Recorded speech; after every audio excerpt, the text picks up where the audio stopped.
2023년 10월 어느 밤 북한 순천 비행연대 활주로 한 여성 조종사가 미그-29 조종석에 올라 손잡이를 잡았습니다.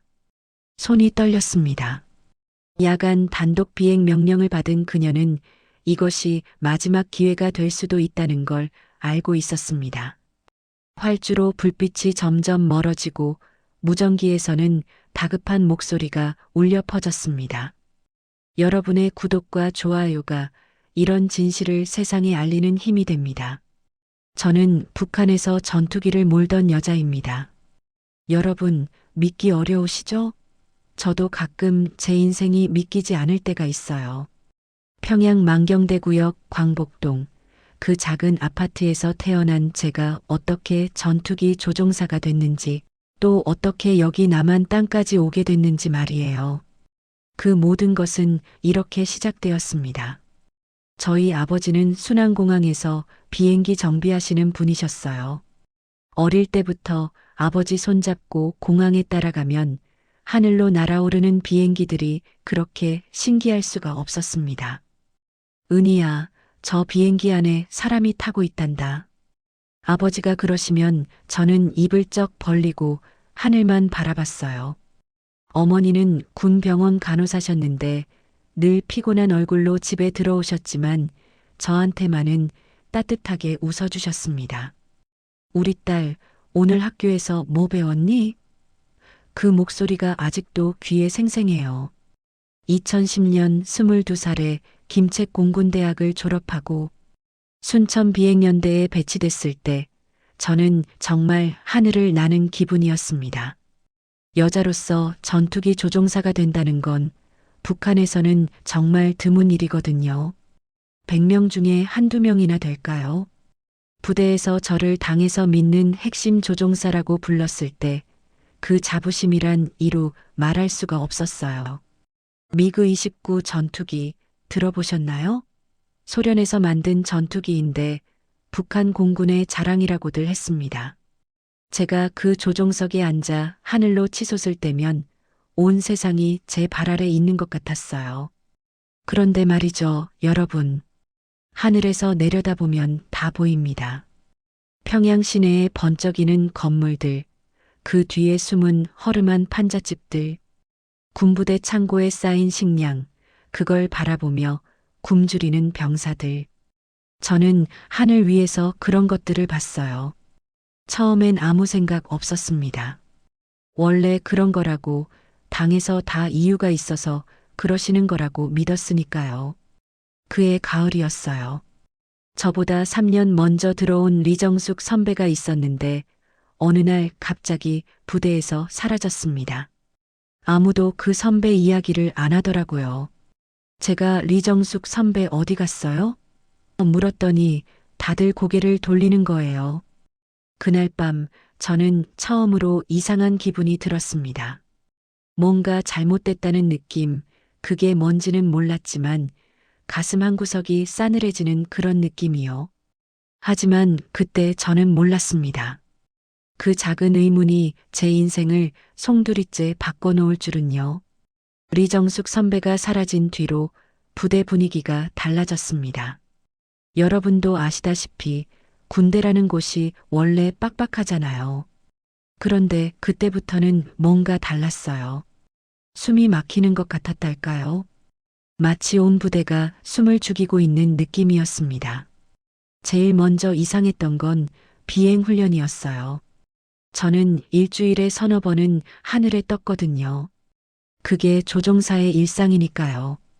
그런데 어느 날부터 훈련이 뚝 줄었습니다. 한 달에 두세 번? 연료가 부족하다는 거예요. 처음엔 그러려니 했습니다. 나라 사정이 어려우니까 아껴 써야지 뭐. 그런데 이상한 건 따로 있었어요. 부대 정문 앞에 검은색 승용차가 서 있더라고요. 군 보위부 차량이었습니다. 하루 이틀도 아니고 매일같이요. 누가 들어오고 나가는지 다 지켜보는 거예요. 우리 어머니 말씀이 생각났습니다. 은희야, 세상에서 제일 무서운 게 보위부란다. 6.25 전쟁 때 할아버지가 보이부에 끌려가셨다가 겨우 살아 돌아오셨대요. 그 얘기를 어릴 때 들었는데 그때는 그냥 옛날 이야기인 줄 알았지요. 그런데 그게 바로 제 눈앞에서 벌어지고 있었습니다. 동료들 사이에 소문이 돌았어요. 이번에 누가 또 끌려갔대. 사상 검증에서 걸렸다더라. 다들 쉬쉬하면서 말했지만 귀에 다 들어왔습니다. 조종사 5명이 한꺼번에 어디론가 사라졌다는 얘기도 있었어요. 저는 그때부터 잠을 못 잤습니다. 밤마다 천장만 바라보면서 생각했어요. 나는 괜찮겠지? 난 핵심 조종사잖아. 당에서 믿는 사람이잖아. 그렇게 스스로를 다독였는데 가슴이 자꾸 두근거렸습니다. 어느 날 저녁 숙소에서 혼자 있는데 문이 벌컥 열렸어요. 보이부 간부 2명이 들어오더니 제 물건들을 뒤지기 시작했습니다. 서랍장, 옷장, 침대 밑까지. 저는 차렷 자세로 서서 꼼짝도 못했어요. 김은희 동무 요즘 무슨 생각하며 사나? 그 질문이 아직도 잊히지 않습니다. 대답을 어떻게 했는지도 기억 안 나요. 아마 당과 수령님께 충성하며 삽니다. 같은 말을 했겠지요. 입에서 자동으로 나오는 말이니까요. 그들이 나간 뒤 저는 벽에 기대앉아 한참을 울었습니다.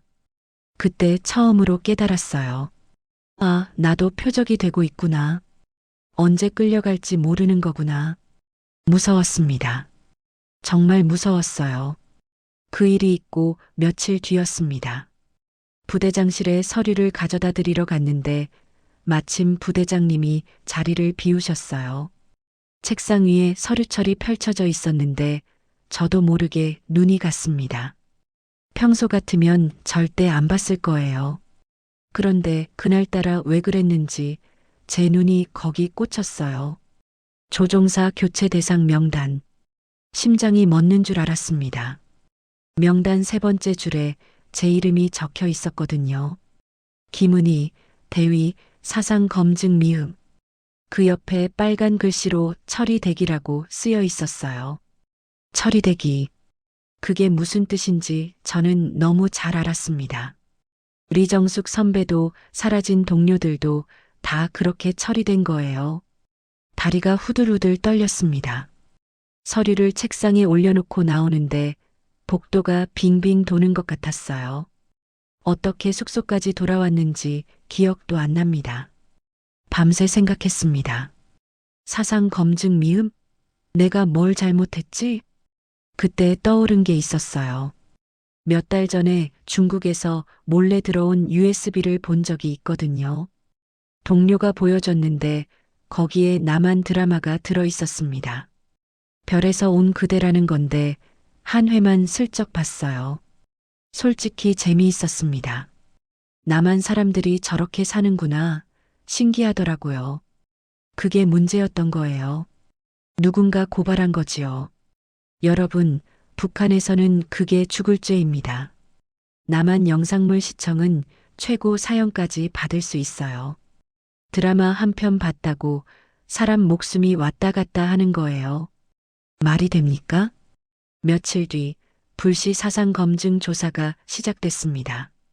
김은희 동무 최근에 불온한 영상물을 본 적 있나? 저는 아니라고 했습니다. 떨리는 목소리로 아니라고 절대 그런 적 없다고 했어요.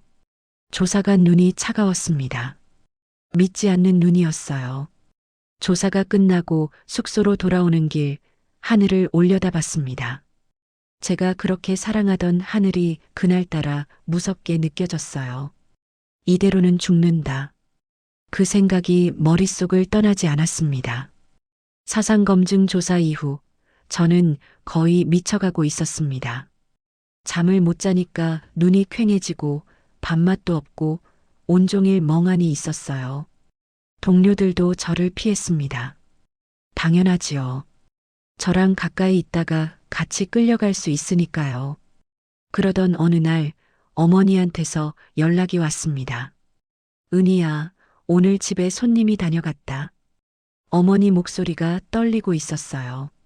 손님이라뇨? 보이부 사람들이 부모님 댁까지 간 거예요. 뭘 물어봤는지는 말씀 안 하셨지만 어머니가 얼마나 무서우셨을지 눈에 선했습니다. 엄마, 괜찮으세요? 응, 괜찮다. 은희야, 너 혹시 무슨 일 있는 거 아니지? 아니에요, 엄마. 아무 일 없어요. 거짓말이었습니다. 전화를 끊고 한참을 울었어요. 그날 밤 아버지 얼굴이 떠올랐습니다. 공항에서 비행기 보여주시던 아버지, 우리 딸이 조종사가 됐다며 눈물 흘리시던 아버지, 어머니 얼굴도요.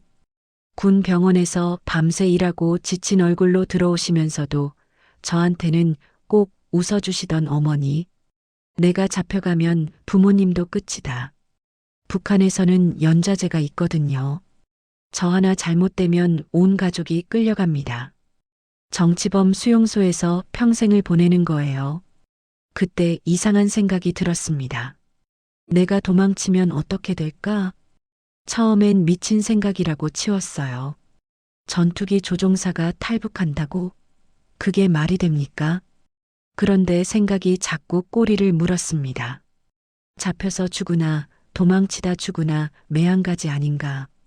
아니, 내가 성공하면 가족들은 오히려 안전할 수도 있어. 남한에서 내가 유명해지면 북한도 함부로 못 건드릴 거야. 논리가 맞는지 안 맞는지 모르겠습니다. 그런데 그때 저한테는 그게 유일한 희망이었어요. 며칠 동안 몰래 준비했습니다. 인천공항까지 가는 항로를 머릿속에 새겼어요. 연료가 얼마나 필요한지 계산했고, 레이더를 피하려면 어느 고도로 날아야 하는지 연구했습니다. 전투기 조종사니까 그 정도는 할 수 있었어요. 이제 기회만 기다리면 됐습니다. 2023년 10월 어느 날 밤이었습니다. 그날 저녁 부대장이 저를 부르더니 뜻밖의 명령을 내렸어요. 김은희 동무, 오늘 밤 단독 야간 비행 훈련 나가게. 심장이 쿵 내려앉았습니다. 단독 비행이라고요? 요즘 연료 아낀다면서 훈련도 거의 안 시키더니 갑자기 야간 단독 비행이라니. 뭔가 이상했어요. 혹시 저를 시험하는 건가 아니면 이번 기회에 아예 없애버리려는 건가. 그런데 다르게 생각하면 이게 마지막 기회였습니다. 숙소에서 비행복을 입으면서 손이 떨렸어요. 거울에 비친 제 얼굴이 낯설었습니다. 창백하고 눈만 번들거리는 얼굴. 속으로 중얼거렸어요. 하느님, 제발 도와주세요. 딱 한 번만요. 밤 11시 활주로에 섰습니다. 미그 29 전투기가 저를 기다리고 있었어요. 수백 번 타본 기체인데 그날따라 낯설게 느껴졌습니다. 조종석에 오르는 손잡이를 잡는데 온몸에 힘이 쭉 빠지는 것 같았어요. 이륙했습니다. 북한 땅이 점점 작아졌어요. 계획대로 5분간 정상 비행을 했습니다. 관제탑에서 무전이 왔어요. 203호 상황 보고하라. 저는 태연하게 대답했습니다. 이상 없습니다. 그리고 무전기를 껐습니다. 방향을 남쪽으로 틀고 최대 속력으로 날았어요. 고도를 낮춰서 레이더를 피했습니다. 심장이 터질 것 같았어요. 귀에서 심장 소리가 들릴 정도였습니다. 5분쯤 지났을까요? 뒤에서 무전이 터졌습니다. 203호. 즉시 복귀하라. 반복한다. 즉시 복귀하라. 무시했습니다. 그러자 더 다급한 목소리가 들렸어요. 203호. 복귀하지 않으면 격추한다. 손에 땀이 흥건했습니다. 조종간을 꽉 쥐고 그냥 날았어요. 죽으면 죽는 거다. 그 생각뿐이었습니다. 그때 연료 경고등이 켜졌습니다. 가슴이 철렁 내려앉았어요. 계산으로는 인천까지 충분했는데 긴장해서 연료를 너무 썼나 봅니다. 엔진에서 진동이 느껴지기 시작했어요. 제발, 제발 조금만 버텨줘. 그때 어둠 속에서 불빛이 보였습니다. 인천공항 활주로였어요. 눈물이 왈칵 쏟아졌습니다. 앞이 안 보일 정도로 울면서 착륙했어요. 바퀴가 활주로에 닿는 순간 저는 태어나서 처음으로 자유가 뭔지 알았습니다. 착륙하자마자 사방에서 사이렌이 울렸습니다. 활주로 끝에 소방차, 군용 차량들이 몰려왔어요. 조종석 덮개를 열고 일어서려는데 다리에 힘이 하나도 없었습니다. 손잡이를 잡고 겨우 기체 밖으로 나왔어요. 발이 땅에 닿는 순간 그대로 쓰러졌습니다. 정신이 아득해지면서 누군가 제 이름을 부르는 소리가 들렸어요. 한국말이었습니다. 북한말이랑 비슷한데 뭔가 달랐어요. 부드럽달까요? 그 목소리를 들으면서 저는 정신을 잃었습니다. 눈을 떴을 때 하얀 천장이 보였습니다.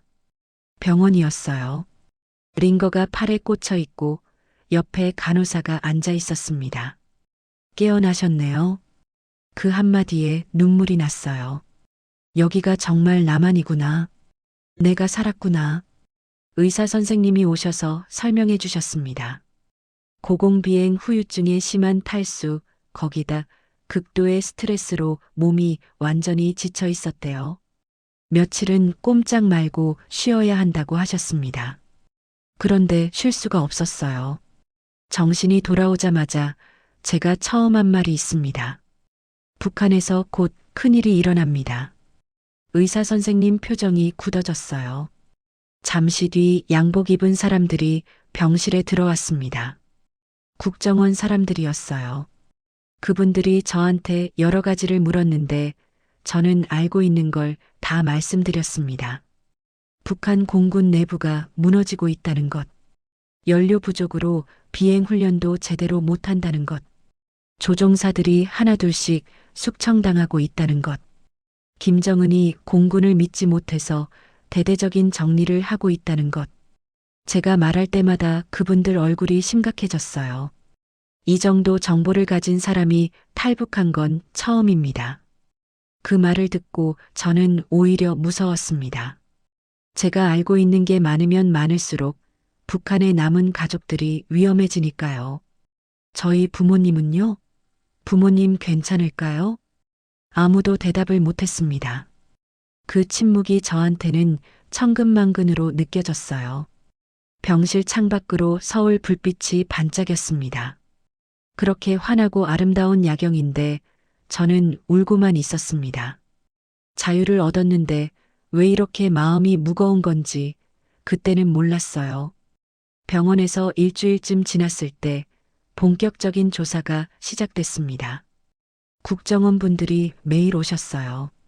처음엔 긴장했는데 북한 보위부하고는 완전히 달랐습니다. 위협하거나 고함치는 사람이 없었어요. 커피도 타주시고 힘드시면 쉬었다 하세요. 그러셨어요. 솔직히 처음엔 연기인 줄 알았습니다. 북한에서는 상상도 못할 일이니까요. 조사관 중에 50대쯤 되신 분이 계셨는데 이분이 저한테 그러셨어요. 김은혜 씨, 우리가 알고 싶은 건 딱 하나입니다. 북한 공군이 지금 어떤 상태인지. 저는 제가 아는 걸 다 말씀드렸습니다. 북한 공군이 겉으로는 강해 보여도 속은 텅 비어 있다는 것. 전투기 연료가 너무 부족해서 조종사들이 1년에 고작 10시간도 못 난다는 것. 부품이 없어서 비행기 절반은 그냥 세워두고 있다는 것. 진짜 심각한 건 따로 있습니다. 조사관들이 귀를 쫑긋 세웠어요. 조종사들이 사라지고 있어요. 제가 아는 것만 20명 넘습니다. 사상 검증에서 걸려서 끌려간 사람도 있고 갑자기 비행 중에 실종된 사람도 있고요. 실종이라뇨? 연료 떨어져서 바다에 추락한 거예요. 그런데 그걸 숨깁니다. 사고가 났다는 걸 인정하면 책임질 사람이 생기니까요. 조사관들 얼굴이 하얘졌습니다. 저는 계속 말했어요. 김정은이 공군을 믿지 않는다는 것. 쿠데타를 두려워해서 조종사들을 감시하고 숙청한다는 것. 그래서 실력 있는 조종사들이 다 사라지고 남은 사람들은 공포에 떨며 산다는 것. 김은희 씨, 이 정보는 정말 중요합니다. 그분이 진지하게 말씀하셨어요. 당분간 신변 보호를 철저히 하겠습니다. 북한에서 김은희 씨를 찾으려 할 테니까요. 그 말에 등골이 서늘해졌습니다. 저를 찾는다고요? 그럼 가족들은요? 저희 부모님한테 연락할 방법 없을까요? 무사하신지만 알고 싶어요. 조사관이 고개를 저었습니다. 지금은 어렵습니다. 오히려 연락하면 더 위험해질 수 있어요. 그날 밤 저는 또 울었습니다. 자유를 찾았는데 왜 이렇게 아픈 건지. 여러분, 저처럼 가족 두고 온 탈북민들 마음이 다 이래요. 몸은 여기 있는데 마음은 늘 북녘에 가 있습니다. 하나원에 들어간 건 그의 겨울이었습니다. 하나원이 뭐냐면요. 탈북민들이 남한 생활에 적응하도록 도와주는 곳이에요. 3개월 동안 거기서 한국 사회에 대해 배웠습니다. 처음엔 모든 게 낯설었어요.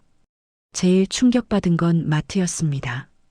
교육 나갔다가 대형마트에 들어갔는데 눈을 의심했어요.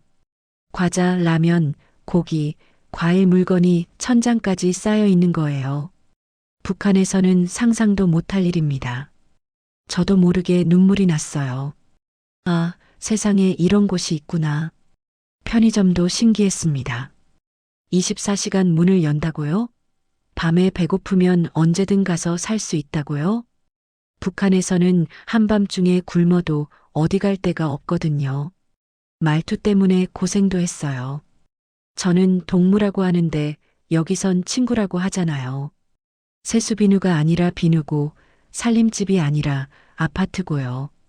처음엔 헷갈려서 말할 때마다 머리가 아팠습니다. 그래도 사람들이 친절했어요. 하나원 선생님들, 자원봉사자분들, 다들 저한테 잘해주셨습니다. 은희 씨, 천천히 하세요. 다 적응됩니다. 그 말이 얼마나 고마웠는지 몰라요. 지금 저는 서울에서 살고 있습니다. 작은 원룸이지만 제 공간이 있다는 게 행복해요. 아침에 눈 뜨면 창밖으로 햇살이 들어오고 TV 켜면 온갖 방송이 나오고 인터넷으로 세상 소식을 다 볼 수 있어요. 북한에 있을 때는 꿈도 못 꿨던 일들이에요. 가끔 하늘을 올려다봅니다. 비행기가 지나가면 괜히 눈물이 나요. 저 하늘을 날던 때가 생각나서요. 그리고 북한에 두고 온 가족들 생각이 나서요. 부모님은 어떻게 지내실까요? 동생은요? 저 때문에 고생하고 계시진 않을까요? 여러분께 마지막으로 드리고 싶은 말씀이 있습니다. 북한 조종사들이 사라지는 이유, 아직 다 밝혀지지 않았습니다. 제가 아는 건 빙산의 일각이에요. 그 안에서 무슨 일이 벌어지고 있는지 저도 다는 몰라요. 하지만 한 가지는 확실합니다. 북한 체제가 안에서부터 무너지고 있다는 거요. 언젠가 통일이 되면 저는 고향 평양 하늘을 다시 날고 싶습니다. 이번엔 전투기가 아니라 그냥 여객기로요. 창밖으로 대동강을 내려다보면서 부모님 손잡고 싶어요. 엄마, 아빠, 저 왔어요. 그 한마디 하고 싶습니다. 그날이 오기를 매일 기도합니다. 여러분, 긴 이야기 들어주셔서 감사합니다.